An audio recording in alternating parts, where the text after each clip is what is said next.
الرحمن الرحیم. سامعین محترم، ایک اہم مسئلہ آپ کو گزار کرنا ہے. مشہور مسئلہ ہے، آپ نے سنا ہوگا کہ خون جو ہے یا پیپ اگر نکلتا ہے، نکلنے کا بہہ جاتا ہے تو وضو ٹوٹ جاتا ہے.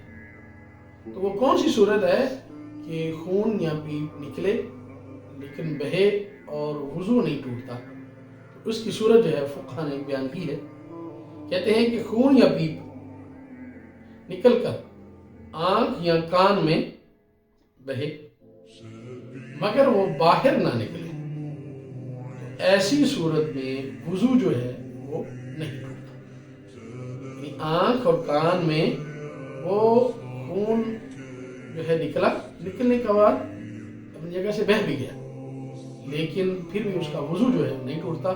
اگر سامنے ہے، ظاہر ہے آپ کے، تو اس صورت میں جو ہے خون جیسے ہی نکلے گا اور اپنی جگہ سے آگے پھیل جائے گا اور بہہ جائے گا تو وضو ٹوٹ جاتا ہے. لیکن اس صورت میں وضو جو ہے نہیں ٹوٹتا. اللہ تبارک و تعالیٰ ہمیں شریعت سمجھنے اور اس کے عمل کرنے کی توفیق عطا فرمائے.